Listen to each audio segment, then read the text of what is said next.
Synchronous learning and navigate math. Students and teachers start navigate math in a familiar way.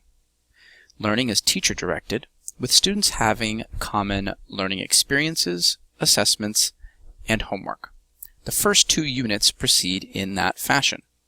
This is so teachers have the time to efficiently teach fundamental skills necessary for successful blended learning and student-centered learning experiences that start later. If we take a look at Unit 1, we can see what some of these essential skills are.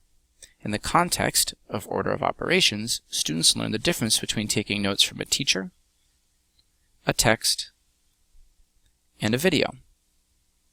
Students learn how to show work evidence, organize themselves, and also collaborate. A common example of what this could look like for a student would be in Lesson 3. After going through a learning experience from their teacher, students could supplement that with a learning collection. Opening a learning collection, we can see how students, after their lesson with their teacher, could access any of these curated learning resources to support their learning. If you can link it, a teacher can share it with the students. After the learning experience, students move on to assessments. Some assessments are external tasks. For example, positive and zero exponents I can go practice at Khan Academy. And then after I'm done and produced some type of work evidence, generally in my notebook, I, the student, can go back and report how I did. Other types of assessments, unlike the Khan Academy, are internal assessment quizzes.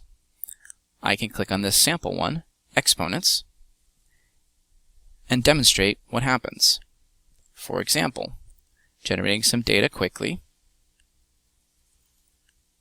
and getting something wrong for some variety, we can see the results our students get. The report students have after their assessment is powerful. First, students can see how they did overall and also by question.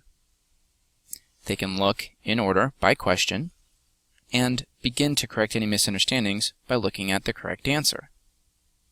Students can also see how they did by one or more standards if the questions in the assessment were linked to standards.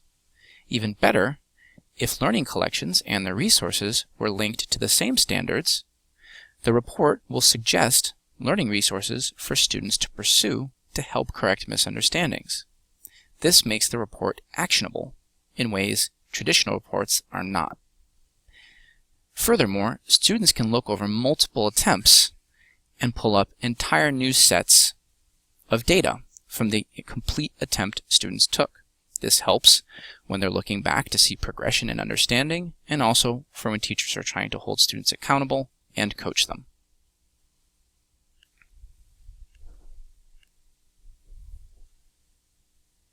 Before returning to the course map, students can see how they just did in the context of their overall data.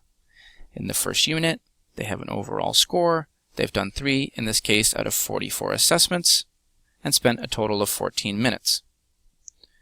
In the Lesson 3, where we've been, we did this single assessment here, and this other assessment at the end for 2 out of 6.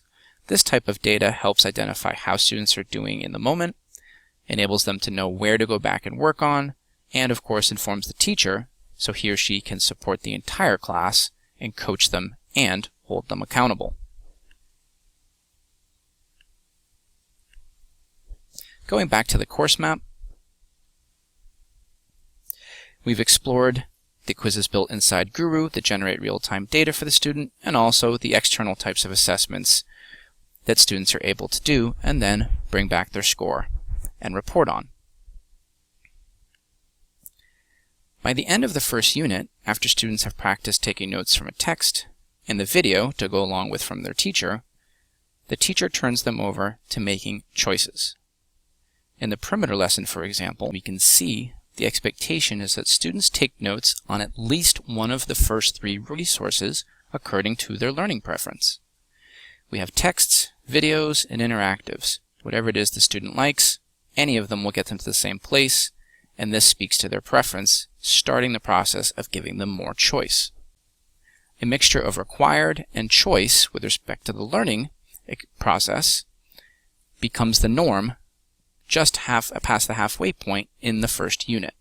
This continues with students still working at the same pace with either direct instruction from their teacher or practicing choice from different types of resources and then applying it in a series of assessments thereafter. Teachers assign homework in common to all students based on topic for each lesson. When students finish the unit, they take a summative assessment and then continue the process moving into Unit 2.